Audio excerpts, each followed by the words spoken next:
Good morning, student. Welcome to chemistry class. In today class, we will proceed from the solubility. And yesterday we discussed about the Henry law. We discussed about the Henry law. Now, today we will start Raoult's law, which is based upon the Henry law and Dalton's law. Before starting the Raoult's law, we will discuss some terms used in the Raoult's law. Before discussing the Raoult's law, we will discuss some terms which are used in the Raoult's law. One is the volatile. Another is non-volatile.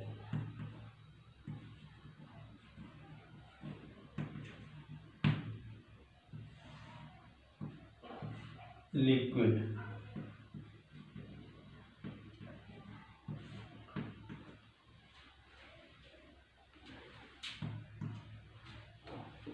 Volatile liquid are those liquid which can evaporate before their boiling point at normal temperature.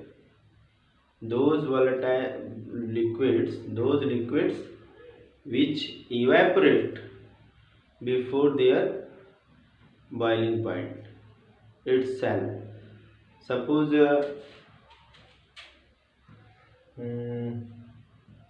vaporize their before their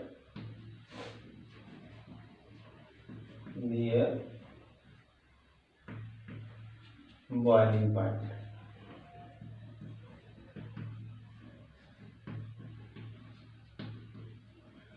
Okay. Example: petrol, ether, chloroform,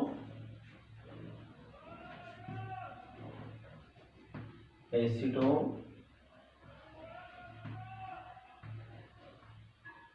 spirit,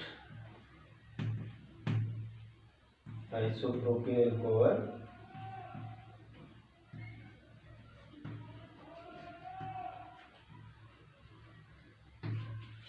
etc. ये कुछ जो है कि liquid हैं जो कि अपनी boiling point से पहले ही इवेपोरेट होने लगते हैं, सरफेस को छोड़ने लगते हैं. ठीक है. नॉन वोलेटाइल क्या है? these vaporize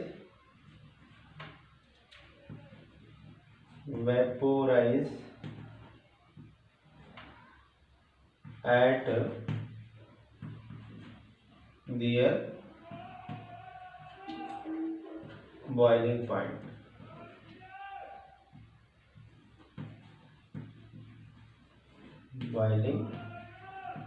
point. ठीक है. तो ये जो नॉन वोलेटाइल होते हैं, जैसे कि अगर हम वाटर ले लिए, वाटर सोल्यूशन कोई ले लिए, सोल्यूशन. ओके. तो इस कंडीशन में जो है कि इस कंडीशन में ये boiling point non volatile solute जो होते हैं वो वेपराइज होते हैं अपने बॉइलिंग पॉइंट पर ही, या बॉइलिंग पॉइंट के अबव भी हो सकते हैं. ठीक है. तो ये दो टर्म्स हमें बार बार आएंगे, एक तो वोलेटाइल लिक्विड और नॉन वोलेटाइल लिक्विड आएंगे. ठीक है. नोट कर लीजिए इसको. फिर अब इसके बाद हम आते हैं Raoult's law and the vapour pressure of liquid solution. Okay. चलिए नोट कर लिया.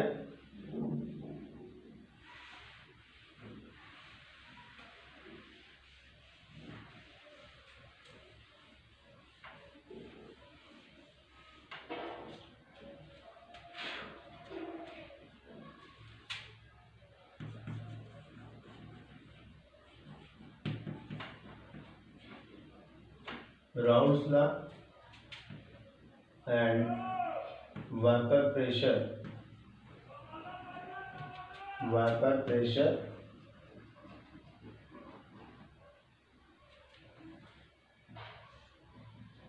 of liquid solution of a liquid in solution.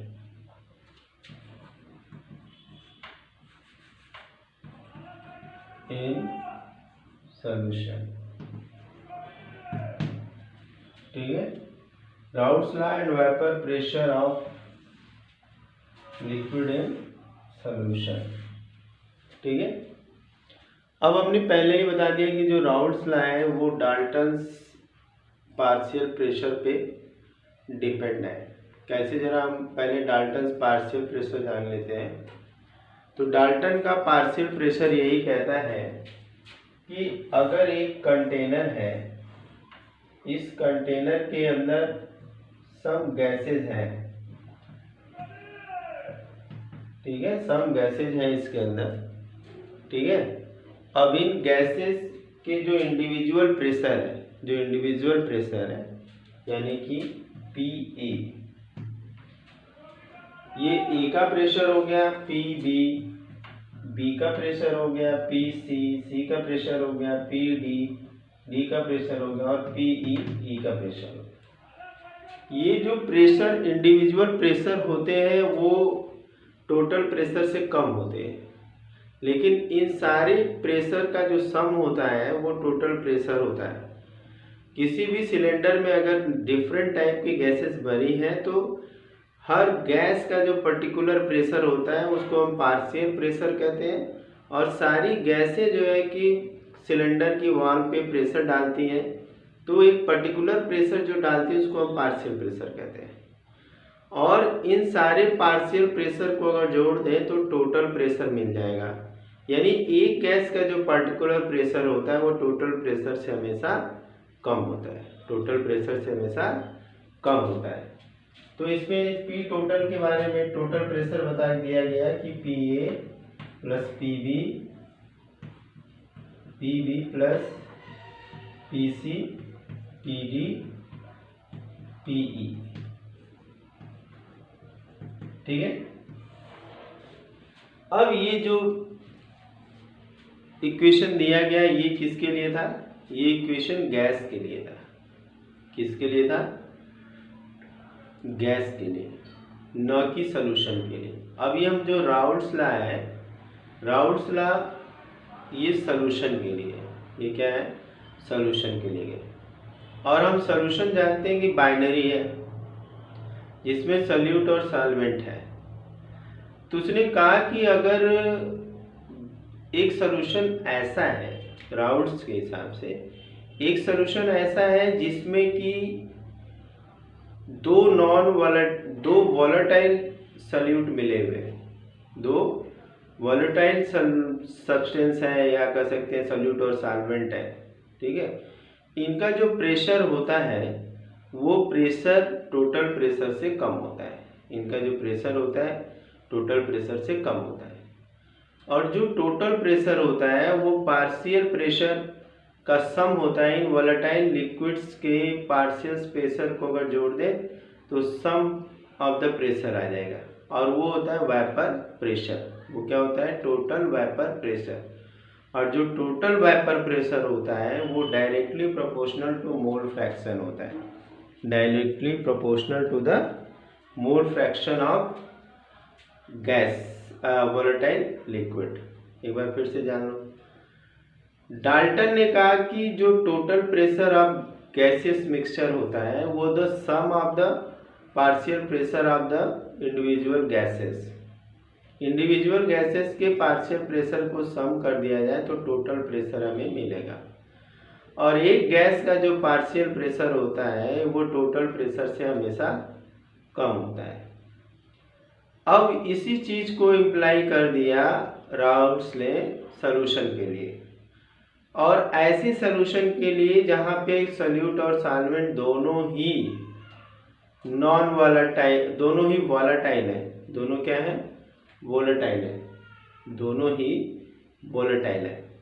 तो ऐसे कंडीशन में जब दो वोलेटाइल सब्सटेंस आपस में मिले हों, सॉल्यूशन बना रहे हों, तो जो इंडिविजुअल लिक्विड का, वोलेटाइल लिक्विड का जो पार्शियल प्रेशर होता है वो टोटल वेपर प्रेशर से कम होता है। एक बात बताई उन्होंने। दूसरी बात बताई कि जो पार्शियल प्रेशर होता है वो directly proportional to the mole fraction होता है, directly proportional to the mole fraction होता है। ये हो गया राउल्ट्स लॉ। दोनों में सिमिलैरिटी समझ में आ रही, डाल्टन्स लॉ में और राउल्ट्स लॉ में। डाल्टन्स लॉ किसके लिए? गैस के लिए। राउल्ट्स लॉ किसके लिए है? राउल्ट्स लॉ जो है कि सॉल्यूशन के लिए। बस फर्क नेचर का है, एक ने गैस के लिए बनाया, एक ने वोलेटाइल सॉल्यूशन के लिए, जिसमें वोलेटाइल लिक्विड्स मिले हुए। वोलेटाइल लिक्विड अभी हमने बताया कि जो अपने ही टेम्परेचर पे या अपने बॉइलिंग पॉइंट से पहले ही इवेपोरेट होने लगते हैं, ऐसे होते हैं वोलेटाइल। तो एक तरह से वो लिक्विड है मगर गैसेस फॉर्म में जल्दी चले जा रहा है। तो इस वजह से यहाँ पे जो डाल्टन्स लॉ है उसको राउल्ट्स ने मॉडिफाई करके राउल्ट्स लॉ में कन्वर्ट कर दिया, जबकि दोनों ही सेम है। दोनों क्या है? सेम है। चलिए इसको अब लिख लेते हैं। वैसे हमने इसको लिखवा दिया है, पूरी चीज़ें लिखी हुई हैं, कोई दिक्कत नहीं है। हाँ, अगर कुछ लोग रिवीजन में लिखना चाहते हैं तो they can write. Okay,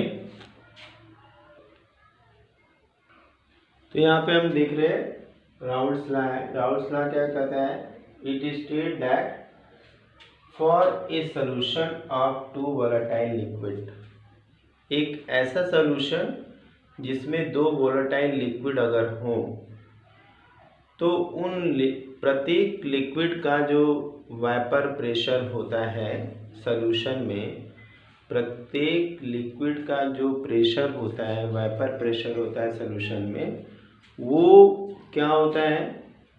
less than होता है in comparison to pure state, their pure state. Same वही चीज़ है जो डाल्टन्स ने कहा था गैस के लिए। राउल्ट्स ने कहा कि अगर कोई ऐसा सॉल्यूशन जिसके अंदर दो वोलेटाइल लिक्विड हों तो उन लिक्विड्स का जो वेपर प्रेशर है वो उनकी प्योर स्टेट के वेपर प्रेशर से कम होता है, और इक्विलिब्रियम के स्टेट में किसी लिक्विड का जो वेपर प्रेशर होता है वो डायरेक्टली प्रोपोर्शनल टू उसके मोल फ्रैक्शन के होता है, directly proportional to mole fraction के होता है। एक बार फिर से सुन लो। डाल्टन्स के पार्शियल प्रेशर से मिलता जुलता है राउल्ट्स लॉ। राउल्ट्स लॉ किससे मिलता जुलता है? डाल्टन के पार्शियल प्रेशर लॉ से। राउल्ट्स लॉ कहता है कि अगर कोई सॉल्यूशन है जिसके अंदर दो लिक्विड हैं, वो दोनों के दोनों वोलेटाइल हैं, ऐसे कंडीशन में इन लिक्विड्स का सॉल्यूशन में जो वेपर प्रेशर है वो कम होगा उनके प्योर स्टेट के कंपैरिजन में, और इक्विलिब्रियम के स्टेट में जब जो वेपर प्रेशर है वो वेपर प्रेशर उस लिक्विड के डायरेक्टली प्रोपोर्शनल टू द किसके होगा? मोल फ्रैक्शन के होगा। अब इसी बात को हम इक्वेशन के फॉर्म में देख लेते हैं तो अच्छे से समझ में आएगा। चलिए देखते हैं। पहली बात उसने कही कि सपोज करो कि ये वेपर प्रेशर इन सॉल्यूशन है, vapour pressure of A in solution है, ये हमेशा लेस होता है vapour pressure of A in pure state. ठीक है, ये प्योर स्टेट का वेपर प्रेशर है, प्योर स्टेट, और ये हमारा क्या है? In solution. सॉल्यूशन कहाँ है? सॉल्यूशन। तो पहली बात उसने कही कि अगर कोई भी सॉल्यूशन वोलेटाइल लिक्विड का है तो उसमें हर एक कंपोनेंट का जो वेपर प्रेशर होगा वो प्योर स्टेट से कम होगा। पहली बात समझ आई। दूसरी बात, उसके लिए हमें इसको इरेज करना पड़ेगा दूसरी बात के लिए। दूसरी बात उसने कहा कि अगर हम गैस हमने वोलेटाइल लिक्विड ए ले लिया तो वो directly proportional to mole fraction of A. अगर हम इसके अंदर दूसरा लिक्विड मिलाए बी तो डायरेक्टली प्रोपोर्शनल टू डी हो जाएगा। आई बात समझ में। राउल्ट्स लॉ ने कहा कि अगर किसी सॉल्यूशन के अंदर दो लिक्विड वोलेटाइल मिले हुए हैं तो उस सॉल्यूशन के अंदर वेपर प्रेशर जो लिक्विड का होगा वो कम होगा in comparison to their pure state, उनकी प्योर स्टेट के कंपैरिजन में कम होगा। और इक्विलिब्रियम के स्टेट में जो वेपर प्रेशर होगा किसी भी एक लिक्विड का वो डायरेक्टली प्रोपोर्शनल टू उस लिक्विड के मोल फ्रैक्शन के होगा। क्लियर है? यही है राउल्ट्स लॉ। अब इसको समझ लीजिए, इसको नोट कर लीजिए।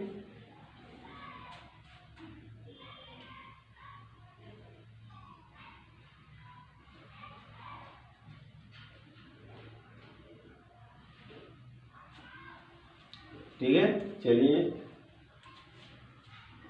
इसको इरेज करते हैं। अब यहाँ पे partial pressure suppose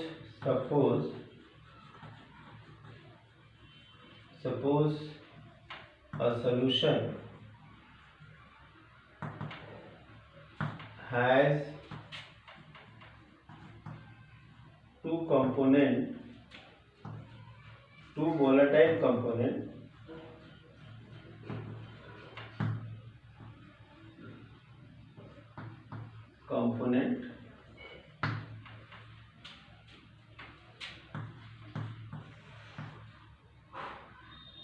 A and B, and their vapor pressure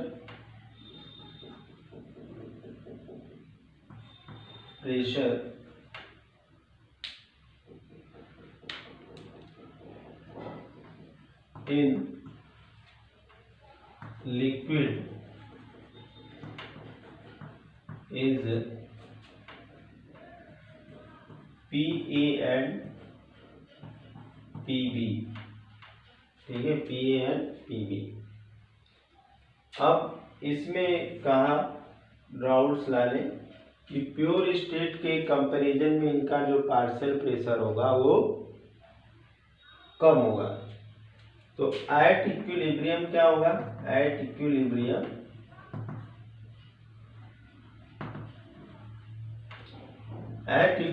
जो पार्शियल प्रेशर ऑफ ए है directly proportional to partial pressure of mole fraction of X. और यहाँ से हम लिख सकते हैं P A equal to K X A. Okay, where X A is mole fraction of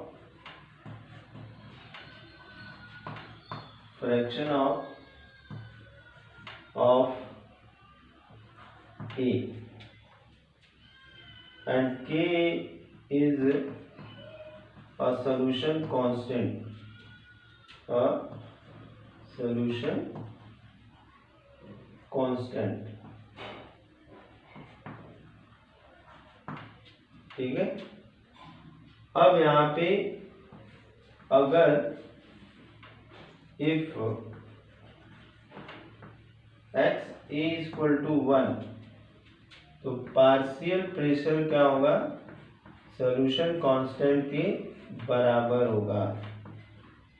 तो कह सकते हैं कि सॉल्यूशन कांस्टेंट क्या होता है? पार्शियल प्रेशर होता है जबकि मोल फ्रैक्शन ऑफ सब्सटेंस यूनिट हो, जबकि मोल फ्रैक्शन ऑफ सब्सटेंस यूनिट हो। ठीक है, अब इसके आगे भी थोड़ा देख लेते हैं, इसको ऊपर इरेज कर लेते हैं, हमने मेन पॉइंट बता दिया था। अब हम लोग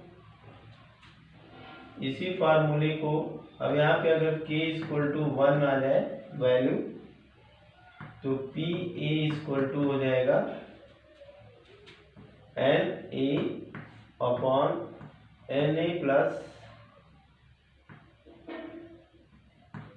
NB। इसको हम P0 भी लिख सकते हैं। ठीक है, ये हमारा जो K है वो P0 E का लेंगे, B का लेंगे PA, PB = NB/NA + NB × PB0। ये हमारा फॉर्मूला है। ठीक है, अब इसको डाल्टन के हिसाब से जोड़ दिया जाए। Have you written this? Okay. तो यहाँ पे टोटल वेपर प्रेशर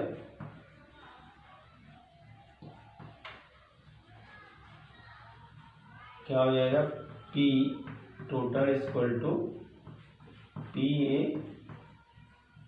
+ PB, और इसको हम लिख सकते हैं NA + NB × PB0, अरे PA0 + NB/NA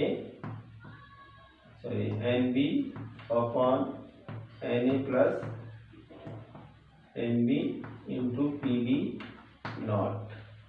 ठीक है, या इसी को हम लिख सकते हैं, इसी चीज को हम लिख सकते हैं XA PA0 + XB PB0, P total = ठीक। सेम यही चीज डाल्टन ने अपने इक्वेशन में बताया।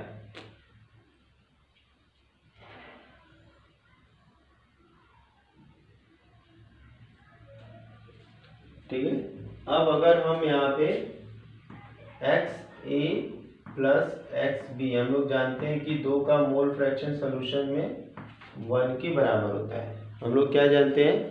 टोटल जो मोल फ्रैक्शन होता है वो 1 के बराबर होता है। ठीक है, तो अब यहाँ से हम क्या ले सकते हैं? अगर ये ले लें कि XB = 1 - XA। ठीक है, अब इस वैल्यू को उठा के यहाँ पे रख देते हैं, तो P total = XA PA0 + 1 - XA PB0। इसको ओपन कर देंगे, XA PA0 + PB0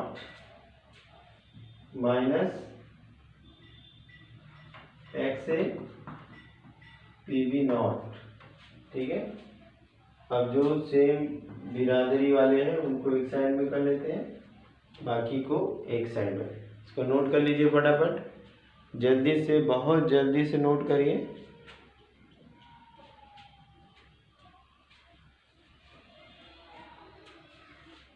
चलिए, तो P total = हो गया PB0 + PA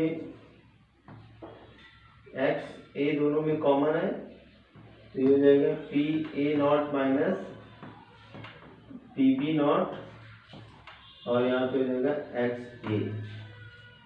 ठीक है, इसी सेम फार्मूले को हम A के टर्म में भी लिख सकते हैं। if XA A equal to 1 minus x B.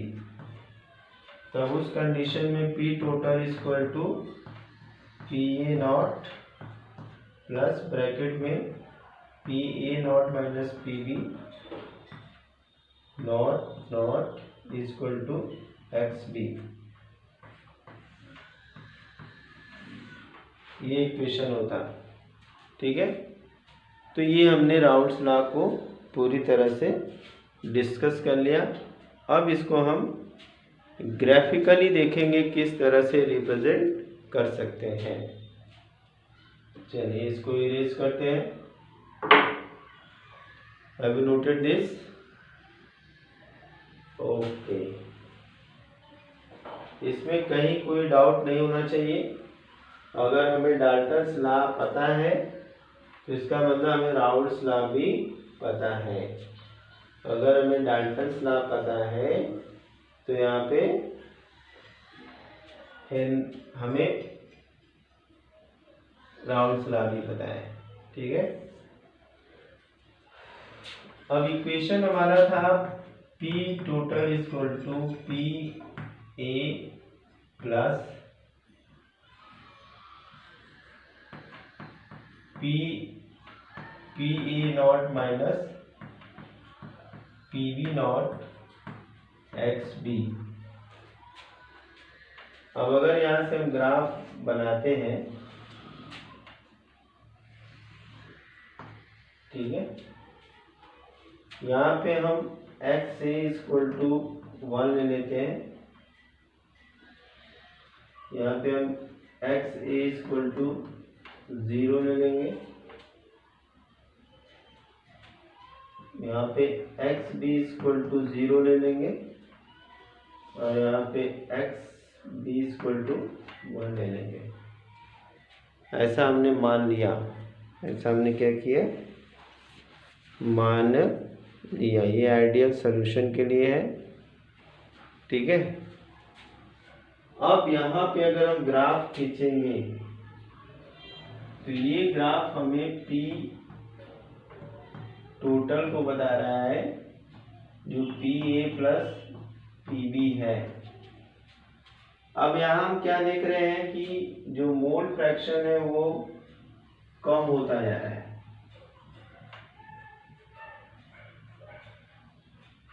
किसका मोल फ्रैक्शन? ए से 1 से 0 हो गया। तो ऐसे कंडीशन में जो पी ए है वो घटेगा, ठीक है। वो क्या होगा? कम होगा। ये ग्राफ इसको नीचे की ओर लेके जा रही है और यहाँ पे कंसंट्रेशन बढ़ रहा है, डायरेक्टली प्रोपोर्शनल है। तो उस कंडीशन में क्या होगा, ये ग्राफ बढ़ेगा। यहाँ पे P B equal to x B into P B not, ये बढ़ रहा है। यहाँ पे कंसंट्रेशन मोल फ्रैक्शन बढ़ रहा है, यानी कि पार्शियल प्रेशर भी बढ़ जाएगा। यहाँ पे बी के केस में, ए के केस में यहाँ पे कंसंट्रेशन, यहाँ पे मोल फ्रैक्शन कम हो रहा था तो ये ग्राफ गिर गया। इधर है मोल फ्रैक्शन और यहाँ हमारा वेपर प्रेशर।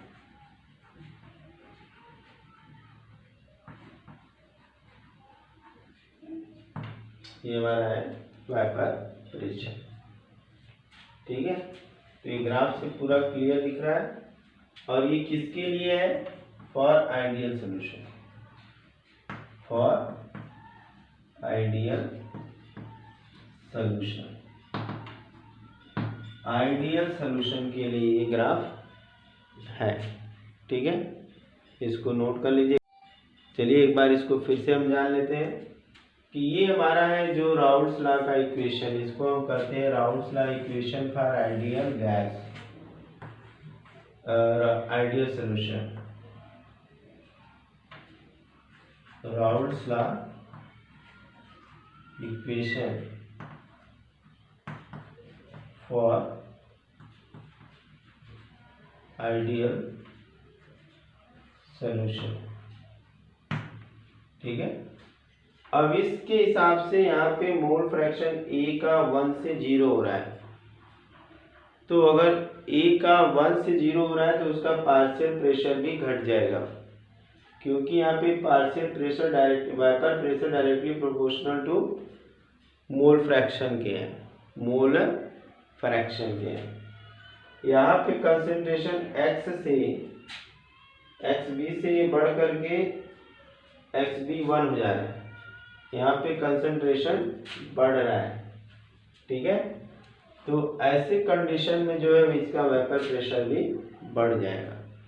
और फिर इस इक्वेशन में हम आएंगे तो हमें ये यहाँ से ये इक्वेशन मिल गया, और इस इक्वेशन के बेस पे हमने ये ग्राफ बना दिया। ठीक है, तो आज हमने राउल्ट्स लॉ में इतना कुछ देख लिया। अब कल से हम लोग राउल्ट्स लॉ में डेविएशन, ये तो हमारा आइडियल सॉल्यूशन था। ठीक है, हम लोग कल से आइडियल और नॉन आइडियल सॉल्यूशन के बारे में डिस्कस करेंगे। Have a nice day.